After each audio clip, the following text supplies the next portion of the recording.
नमः शिवाय, जय गणपति देवा। राधे राधे। उत्पन्ना एकादशी का हिंदू धर्म में विशेष महत्व है। यह वह पावन तिथि है जब देवी एकादशी का जन्म हुआ था, जिन्होंने भगवान विष्णु के शरीर से उत्पन्न होकर मूर नामक दैत्य का वध किया था। ऐसा कहा जाता है कि इस एकादशी का व्रत करने से व्यक्ति को पिछले और वर्तमान जन्मों से सभी पापों से मुक्ति मिलती है। इस साल उत्पन्ना एकादशी कब मनाई जाएगी, आइए जानते हैं। हिंदू पंचांग के अनुसार 15 नवंबर को देर रात 12:49 पर अगहन महीने के कृष्ण पक्ष की एकादशी तिथि शुरू होगी। वहीं इसका समापन अगले दिन 16 नवंबर को देर रात 2:37 पर होगा। हिंदू धर्म में उदय तिथि है, इसलिए 15 नवंबर को उत्पन्ना एकादशी मनाई जाएगी। वहीं इसका पालन 16 नवंबर को दोपहर 12:55 से लेकर दोपहर 3:08 के बीच में किया जाएगा। एकादशी से एक दिन पहले दशमी तिथि की रात में सात्विक भोजन और ब्रह्मचर्य का पालन करना चाहिए। ब्रह्म मुहूर्त में उठकर स्नान करें और साफ कपड़े धारण करें। भगवान विष्णु के समक्ष हाथ में जल, फूल और अक्षत लेकर व्रत का संकल्प लें। भगवान विष्णु की प्रतिमा स्थापित करें। उन्हें रोली, चंदन, अक्षत, पीले फूल, फल और तुलसी अर्पित करें और ओम नमो भगवते वासुदेवाय मंत्र का जाप भी करें। इसके बाद एकादशी की व्रत की कथा पढ़ें और अंत में भगवान विष्णु और माता लक्ष्मी की आरती करें। इस दिन केवल फलाहार ही करना चाहिए। इस दिन चावल का सेवन वर्जित माना गया है। अगर हो पाए तो रात के समय भगवान का भजन कीर्तन करें। अगले दिन यानी कि 16 नवंबर को द्वादशी तिथि पर शुभ मुहूर्त में ब्राह्मणों को भोजन कराएं या दान दें। इसके बाद व्रत का पारण करें।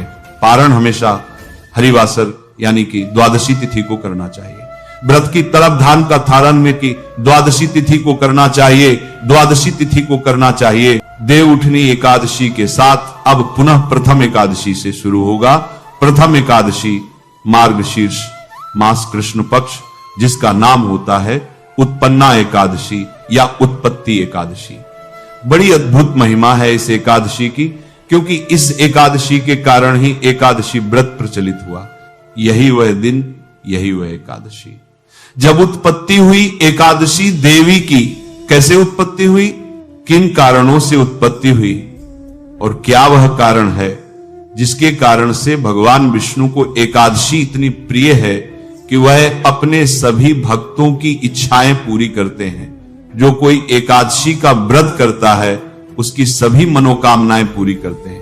क्या कारण है, इसको समझने की आवश्यकता है। एकादशी है कब, व्रत किस दिन करना है, क्या 2 दिन है या एक ही दिन है, शुभ मुहूर्त क्या रहेगा, व्रत की विधि क्या रहेगी, नियम क्या रहेंगे, एक दिन पहले के कुछ नियम है क्या, दशमी तिथि से और पारण कब करना है, व्रत के दिन के नियम क्या रहेंगे, पूजा विधि क्या रहेगी। बात करते हैं आने वाली एकादशी की। मार्गशीर्ष मास से एकादशी का क्रम आरंभ होता है और प्रथम जो एकादशी आती है उसको हम उत्पन्ना एकादशी कहते हैं, उत्पत्ति एकादशी कहते हैं। इस एकादशी को क्यों आवश्यक है, मैं विधि बताऊं, नियम बताऊं, उससे पहले जानना आवश्यक है कि इसका महत्व क्या है, क्यों करें, इस एकादशी को क्यों महत्वपूर्ण है, ये एकादशी क्या फल है। इस एकादशी को करने का भगवान कहते हैं कि व्यक्ति पात योग के दिन दान देने का 1,00,000 गुना फल होता है और संक्रांति से 4,00,000 गुना तथा सूर्य चंद्र ग्रहण में स्नान दान करने से जो फल प्राप्त होता है वही पुण्य एकादशी के दिन व्रत करने से प्राप्त होता है। अश्वमेध यज्ञ के करने से 100 गुना तथा 1,00,000 तपस्वियों को 60 वर्ष तक भोजन कराने से 10 गुना और 10,000 ब्राह्मणों को अथवा 100 ब्रह्मचारियों को भोजन कराने से 1000 गुना पुण्य भूमि दान करने से होता है और उससे 1000 गुना पुण्य कन्यादान करने से होता है और उससे 10 गुना पुण्य विद्या दान करने से होता है। उससे भी अधिक अर्थात विद्यादान से भी 10 गुना पुण्य भूखे को भोजन कराने से होता है। अन्नदान के समान इस संसार में कोई भी ऐसा कार्य नहीं है जिससे देवता और पितृ दोनों तृप्त होते हो, परंतु एकादशी के व्रत का पुण्य सबसे अधिक है। एकादशी के व्रत का पुण्य अन्नदान से भी अधिक होता है। 1000 या से भी अधिक इसका फल होता है। एकादशी के व्रत का प्रभाव देवताओं को भी दुर्लभ है।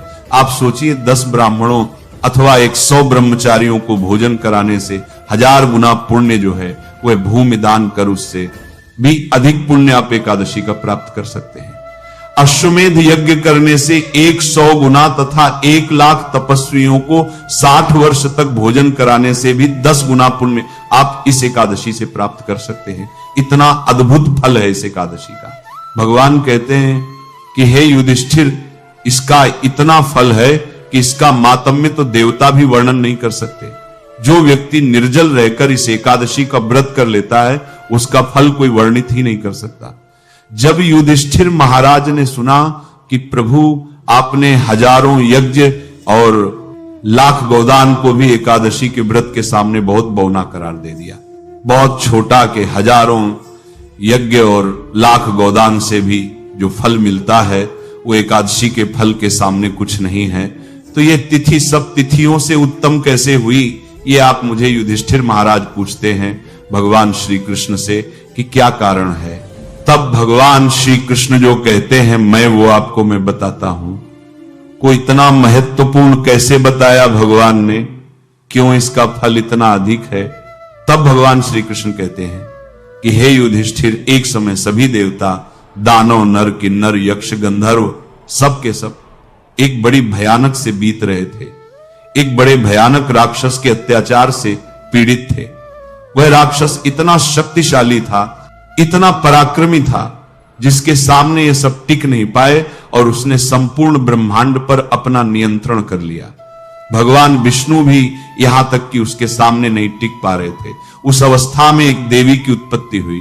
उस देवी की उत्पत्ति जो हुई, उस देवी ने भगवान विष्णु का उस राक्षस से न केवल संरक्षण किया, अर्थात उनकी रक्षा करी, बल्कि उस राक्षस को मृत्यु के घाट भी उतारा, और यही देवी एकादशी कहलाती है।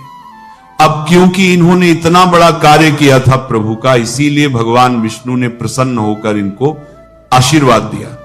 अब इसका संपूर्ण वृत्तांत आप उस वीडियो में सुनिएगा, बड़ा ही उत्तम प्रसंग है वह। उसमें एक एक बड़ी बड़ी बात आपको जानने को मिलेगी, बड़ी बड़ी जानकारियां आपको प्राप्त होंगी, बड़ी ही महनीय जानकारियां जो पुराणों में कहीं लिखी हैं, उनसे आप जान पाएंगे कि कैसे यह एकादशी की उत्पत्ति हुई, कहां से उत्पत्ति हुई, कौन इनके पिता हैं, कौन इनकी माता हैं, कारणों में, किन हालात में, किस स्थान पर इनकी उत्पत्ति हुई और ये क्यों महत्वपूर्ण है। ये संपूर्ण जानकारी बहुत सारे पुराणों से निकाल के मैं लेकर आया हूं। उसका जो महत्तम है, एकादशी के विषय में जानने का जो महत्तम है, उसका फल ही कई लाख गुना अधिक है। जब आप एकादशी की उत्पत्ति का महत्तम, अर्थात एकादशी की उत्पत्ति की कथा सुनते हैं ना, वो कथा ही अपने में लाखों गुना पुण्य देने वाली है। एकादशी का फल बहुत अधिक है। आशा करता हूं समझ आ गया होगा कि आपको यह एकादशी करनी चाहिए, क्योंकि यह एकादशी अनंत पुण्य देने वाली है। एकादशी कैसे करनी चाहिए? भगवान कहते हैं कि इस एकादशी का व्रत के जो नियम है वह दशमी तिथि से ही आरंभ हो जाते हैं। व्रत के एक दिन पूर्व ही रात्रि को आहार नहीं खाना चाहिए, अर्थात अन्न आदि नहीं खाना चाहिए। यहां पर एक बात बता दूं कि अगर आप इस नियम का पालन कर पाए तो ही रखिएगा। ऐसा नहीं कि आपका शरीर साथ दे नहीं और आप जबरदस्ती अपने शरीर के साथ जबरदस्ती करें, इससे शरीर को कोई हानि हो जाए। अगर आप लगातार 2 दिन भूखे नहीं रह पाते हैं तो कोई बात नहीं, रात्रि को आहार खाइएगा, परंतु दंत धावन आदि करके जब सोए, दातून आदि करके, टूथपेस्ट, व्यंजन आदि के सोए, तो कोई भी अन्न का दाना मुंह में ना रह जाए, इसका ध्यान रखिएगा। एक दिन पहले ही आपको लहसुन प्याज का त्याग कर देना चाहिए। जो लोग मदिरापान करते हैं, मांसाहार करते हैं, उनको भी एक दिन पहले ही मांसाहार, मदिरापान आदि को त्याग देना चाहिए। ऐसा नहीं कि आज खूब खाए पिए और कल आप व्रत कर लें, तो एक दिन पूर्व ही इसका त्याग करना है। आपने दशमी तिथि को ही आपने ब्रह्मचर्य धारण करना है, क्योंकि एकादशी के दिन बाल ना धोने की प्रथा प्रचलित है, तो इसीलिए आपने बाल भी दशमी तिथि को ही धो लेने हैं और ब्रह्मचर्य धारण कर लिया, अर्थात ब्रह्मचर्य धारण कर लिया। अब आप पारण तक ब्रह्मचर्य का पालन करेंगे। यह बड़ा नियम है, कठोर नियम है, इस पर ध्यान देना चाहिए। मैंने पहले भी 1-2 बार बताया है, आप में से बहुत सारे भाई बंधु माताएं बहनें पूछती भी है इसके विषय में, पर इसका उल्लंघन नहीं होना चाहिए, क्योंकि एकादशी का जो व्रत है ना, वो नियमों से बंधा हुआ है। इस एकादशी का अधिक फल कैसे है? क्योंकि इसके नियम थोड़े कठोर है। इसके नियमों का पालन करते हैं, कठोरता से तो आपको उत्तम फल प्राप्त होता है। इसीलिए नियमों के अनुसार आपको व्रत करना चाहिए। दशमी तिथि को ऐसे व्यतीत कीजिए, रात्रि को दंत धावन करके सोइए। एकादशी के दिन आपको ब्रह्म मुहूर्त में उठना चाहिए। ये कहते शास्त्र में, ये कहूंगा कि अगर ब्रह्म मुहूर्त में ना उठ पाए, क्योंकि सबके लिए संभव नहीं है, आजकल दिनचर्या सबकी अलग है, तो सूर्योदय से पहले अवश्य उठ जाए। उठने के बाद स्नान आदि कीजिए। अब यहां जो स्नान होगा ना, इस एकादशी पर जो स्नान है, पुराण में या कथा में जो वर्णन सुनेंगे, तो वहां तो आया है कि आपको मिट्टी या उबटन से स्नान करना चाहिए। अभी यदि आपके लिए संभव है तो आप अवश्य कीजिएगा, अन्यथा आप गंगा जल युक्त जल से स्नान करना चाहिए, लीजिएगा। घर पर जो आप स्नान करेंगे, उसमें जो भी आपकी बाल्टी है, पात्र है, जिसमें आप जल भरते हैं नहाने के लिए, उसमें पहले थोड़ा गंगा जल भरिएगा और फिर उसमें जल भर लीजिएगा, उससे आप स्नान कीजिएगा। यदि आप घूटन या मिट्टी आदि का लेप लगाकर स्नान कर रहे हैं, तो एक मंत्र वर्णित है पुराणों में, वह आपको बोलना चाहिए।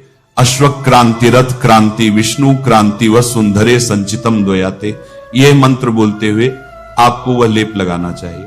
आप यदि इस दिन लेप बना रहे हैं अपने लिए, या तो मिट्टी का, शुद्ध मिट्टी का लेप हो, या उबटन अगर आप बना रहे हैं, तो उसको लगाते समय आपको यह मंत्र बोलना चाहिए।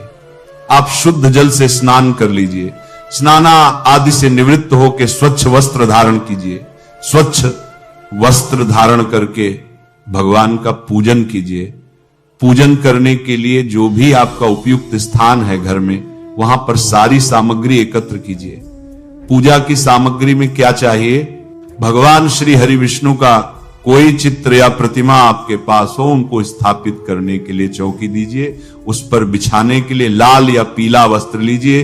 रोली मोली पान सुपारी लौंग इलायची दूध द्वीप नैवेद्य पुष्प इत्र जनेऊ और एक तांबे का लोटा, इसके अतिरिक्त पंचामृत बनाने के लिए कच्चा दूध, दही, घी, शक्कर और गंगाजल, यह सामग्री है। इसको सबको एकत्र कीजिए। तांबे का जो लोटा है उसको मांझ लीजिए। उसमें पहले थोड़ा गंगा जल भरिए, फिर उसमें शुद्ध जल भरिए। आसान लगा के दिशा की ओर मुख करके बैठ जाइए, या पूर्व दिशा की ओर सबसे पहले जल के छींटे दीजिए। जो भी आपकी सामग्री है उसके ऊपर, और जो आपने स्थान चुना है जहां आपने पूजन करना है, वहां पर फूल के माध्यम से लोटे में जो जल भरा है, इसके जल के छींटे दीजिए। इस प्रकार से आपने जल छींटी देकर स्थान को शुद्ध किया है, सामग्री को शुद्ध पवित्र किया है। अब आप भगवान की स्थापना करेंगे। स्थापना करने के लिए चौकी को लगाइए। चौकी पर लाल जो वस्त्र आपके पास है उसको बिछाइए। उस पर भगवान की प्रतिमा या तस्वीर जो भी आपके पास है उसको स्थापित कीजिए। उनके सामने घी का दिया रखेंगे। अगर घी का दिया है तो सीधे हाथ की ओर, और तेल का दिया है तो उल्टे हाथ की ओर रखिए। उसके विपरीत दिशा में धूप रख दीजिएगा। धूप दीप स्थापित करके भगवान की स्थापना करके अपने सीधे हाथ पर जल लीजिए, हाथ धो लीजिए। हाथ धोने के बाद आप एक एक मंत्र, एक एक चम्मच जल अपने सीधे हाथ पर लेकर जल आचमनी करेंगे। जल लीजिए। ओम केशवाय नमः पी जाइए, जल लीजिए। ओम नारायणाय नमः पी जाइए, जल लीजिए। ओम माधवाय नमः पी जाइए, हाथ पर जल लीजिए। ओम हर्षिकेशाय नमः, हाथ धो लीजिए। हाथ धोकर अपने आप को तिलक कीजिए, मौली बांधिए। सामने रखे हुए दीपक को प्रज्वलित कीजिए, धूप को प्रज्वलित कीजिए। धूप दीप जला के अब आप व्रत करने का संकल्प करेंगे। संकल्प एक आवश्यक प्रक्रिया है, वह अवश्य करनी चाहिए। संकल्प करने के लिए आप अपने सीधे हाथ में जल लीजिए। एक का सिक्का कम से कम दक्षिणा के रूप में रखिए और पुष्प रखिए। 3 बार बोलिए ओम श्री विष्णु, ओम श्री विष्णु, ओम श्री विष्णु।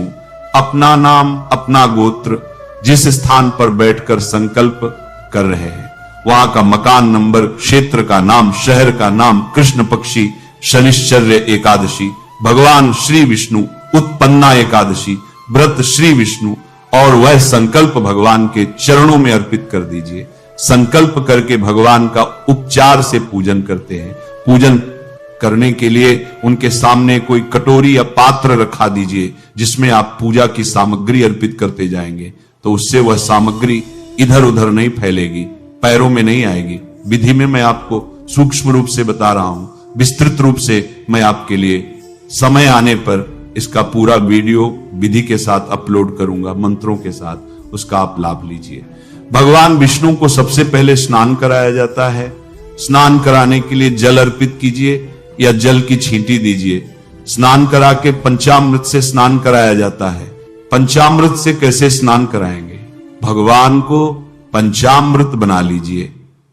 पंचामृत जो 5 चीज बताई है, पंचामृत बनाइए और उसको फूल पर लगाकर भगवान को अर्पित कीजिए।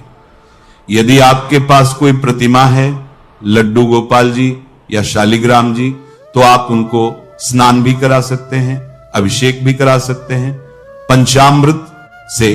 फिर पुनः शुद्ध जल से स्नान कराइए।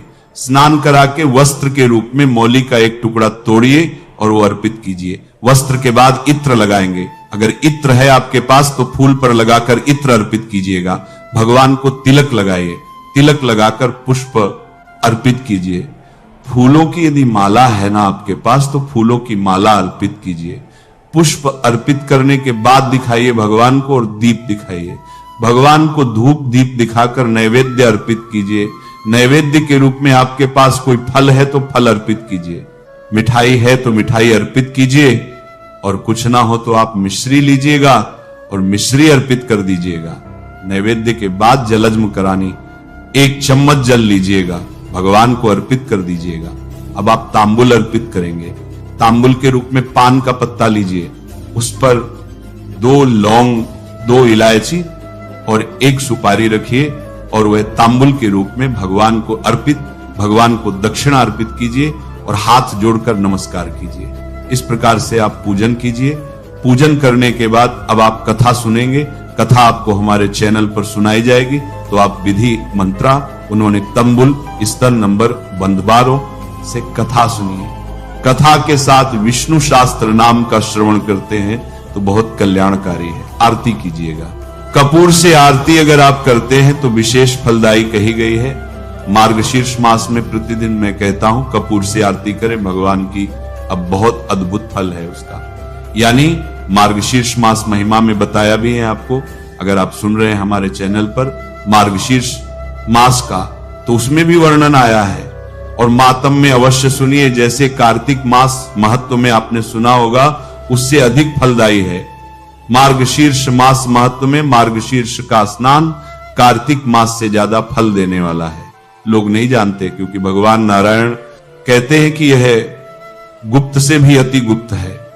इस कारण से लोगों को इसकी जानकारी नहीं है। शास्त्रों से, पुराणों से मैं ढूंढ के लाया हूं।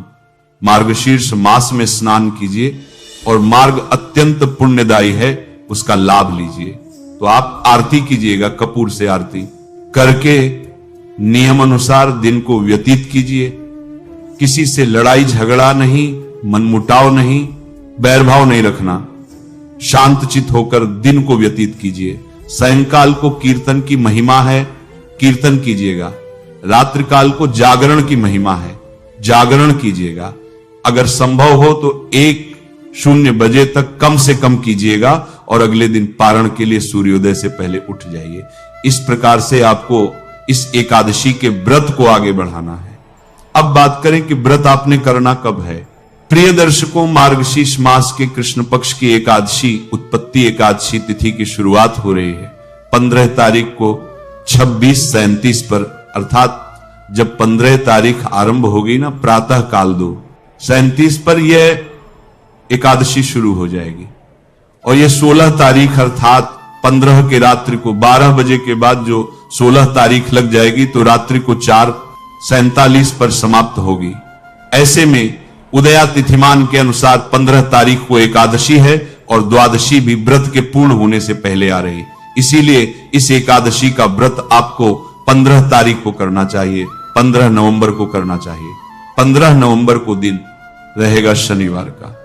शनिवार के दिन शुभ मुहूर्त क्या रहेगा, अब ये जान लेते हैं। शनि लगभग 6:30 बजे के आसपास सूर्योदय होगा, तो इसमें पहले 1.5 घंटे को निकाल दीजिए। प्रथम चौघड़िया उत्तम नहीं है, काल का चौघड़िया है। दूसरा अर्थात आप पूजन कर सकते हैं 8, 10 से, और 9:40 तक ये उत्तम मुहूर्त रहेगा। नमः शिवाय। जय गणपति देवा।